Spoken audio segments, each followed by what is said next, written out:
Hello दोस्तों, welcome to software engineering channel. क्या हाल चाल है आप लोगों का। सॉफ्टवेयर इंजीनियरिंग चैनल में डाटा स्ट्रक्चर की प्लेलिस्ट के अंदर हम लास्ट लेक्चर में सर्कुलर लिंक लिस्ट के टॉपिक तक पहुंच गए थे और हमने लास्ट लेक्चर में बड़ी डिटेल में देखा था कि सर्कुलर लिंक लिस्ट क्या होती है, वो सिंपल लिंक लिस्ट से किस तरीके से डिफरेंट है और उसके एडवांटेजेस क्या क्या हैं और उसकी एप्लीकेशंस क्या क्या हैं, यानी कि वो कहाँ कहाँ इस्तेमाल होती है। बड़ा ही इंटरेस्टिंग टॉपिक था और अगर आप डाटा स्ट्रक्चर का सब्जेक्ट यूनिवर्सिटी में पढ़ रहे हैं या फिर इसके बारे में नॉलेज लेना चाहते हैं तो मैं आप लोगों को हाईली रिकमेंड करूंगा कि उस लेक्चर को लाजमी देखें, उस टॉपिक को लाजमी अंडरस्टैंड करें। उसमें कोई इतना ज़्यादा कोडिंग वर्क भी नहीं है, जस्ट सिंपल अंडरस्टैंडिंग है, तो आप लोगों को कहीं ना कहीं वो लेक्चर बेनिफिट ज़रूर देगा। आज के लेक्चर में हम डबल लिंक लिस्ट को देखने वाले हैं कि डबल लिंक लिस्ट क्या होती है। जैसे पहले हमने सिंपल लिंक लिस्ट देखी, जब हमने लिंक लिस्ट के टॉपिक को डाटा स्ट्रक्चर की सीरीज़ में स्टार्ट किया तो सबसे पहले हमने सिंपल यानी कि सिंगल लिंक लिस्ट को देखा। उसके बाद वहाँ से हम मूव करके सर्कुलर लिंक लिस्ट पे चले गए और अब आज हम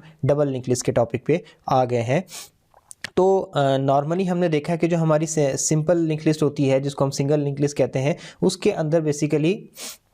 एक ही एड्रेस नोड होता है। एड्रेस का जो है ना चैम्बर होता है, यानी कि एक नोड जो होता है आपका, उसके अंदर एक चैम्बर ऐसा होता है जिसमें आप डाटा रखते हो, दूसरा चैम्बर ऐसा होता है जिसमें आप एड्रेसेस को सेव करते हो उससे नेक्स्ट नोड के। तो ये एक सिंपल और सिंगल लिंक लिस्ट का तरीक़ेकार है एक नोड बनाने का। लेकिन जो डबल लिंक लिस्ट है वो क्यों डबल है और वो किस तरीके से सिंगल लिंक लिस्ट से अलग है, वो इस तरीके से कि जो आपकी डबल लिंक लिस्ट होती है इसके अंदर बेसिकली हर नोड के अंदर दो चैम्बर्स होते हैं एड्रेसेस सेव करने के, इसीलिए इसको डबल लिंक लिस्ट कहा जाता है। और दो चैम्बर एड्रेसेस सेव करने के होते हैं और एक चैम्बर जो है वो आपका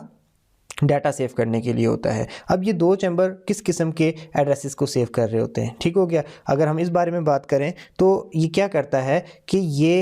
एक नोड स्पेसिफिकली जो होता है वो अपने से पीछे वाले नोड का भी एड्रेस सेव करता है, ठीक हो गया, और एक वही नोड अपने से आगे वाले नोड का भी एड्रेस सेव करता है। यानी कि ये यहाँ पर हर नोड जो है एक टाइम के अंदर दो नोड्स के एड्रेस सेव किए हुए होता है, अपने से आगे वाले का और अपने से पीछे वाले का। जबकि जो सिंगल लिंक लिस्ट थी वो अपने से आगे वाले का ही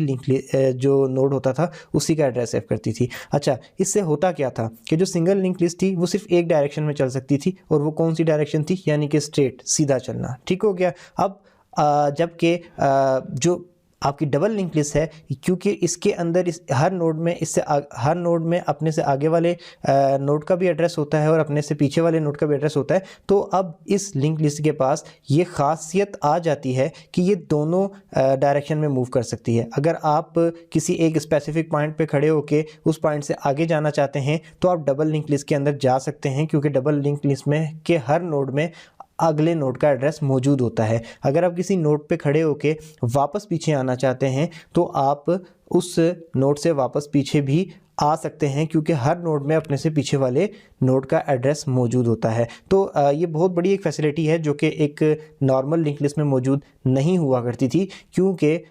वो बिल्कुल सिंपल सी लिंक लिस्ट थी और उसके अंदर सिर्फ एक ही ऑप्शन था कि अगर आप एक नोड पे खड़े हैं यानी कि फर्स्ट नोड पे, तो आप फर्स्ट नोड से नेक्स्ट नोड पे जाएं, फिर उससे नेक्स्ट नोड पे, फिर उससे नेक्स्ट नोड पे, एंड दैट्स इट। आप यानी कि स्टार्ट से एंड तक स्ट्रेट एक डायरेक्शन में जा सकते थे, वापस पीछे आने का ऑप्शन उसमें मौजूद नहीं होता था। लेकिन यूजुअली ऐसा होता है कि ज़रूरी नहीं कि आप एक दफ़ा आगे निकल गए तो आप वापस पीछे नहीं आएंगे, आपको अमूमन वापस पीछे आने की ज़रूरत पड़ रही होती है अक्सर एप्लीकेशंस के अंदर। तो वहाँ पर डबल लिंक लिस्ट जैसी जो चीज़ें हैं वो आपको हेल्प करती हैं दोनों तरफ मूव करने में, एक नोड के अंदर दो एड्रेसेस सेव करवा के। अच्छा, अगर हम इसका थोड़ा सा रिप्रेजेंटेशन देखें तो इसका एक नोड किस किस्म का होता है, ये एक हमने डबल लिंक लिस्ट के नोड की एक छोटी सी पिक्चर बनाई है, रेड कलर में आपको स्क्रीन पे नज़र आ रही होगी जहाँ पे मेरा कर्सर है माउस का। यहाँ पर एक मैंने लिखा हुआ है प्रीवियस, बीच में मैंने लिखा हुआ है डाटा, और आगे वाले चैम्बर में लिखा हुआ है नेक्स्ट। अब एक्चुअली क्या है, ये पूरा का पूरा एक नोड है। इस नोड के अंदर क्या होगा, ये नोड जिस डाटा को सेव करने के लिए बनाया गया है वो डाटा सेंटर में आ जाएगा, और इससे पीछे प्रीवियस जहाँ पे लिखा हुआ है यहाँ पर इस एरिया में क्या होगा, एड्रेस सेव होगा इस नोड से पीछे वाले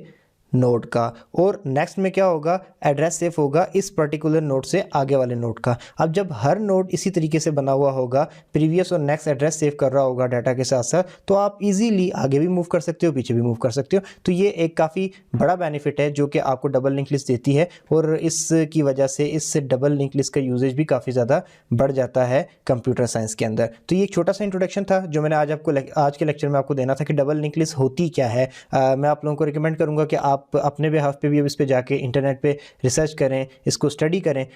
और इंशाल्लाह हम नेक्स्ट लेक्चर में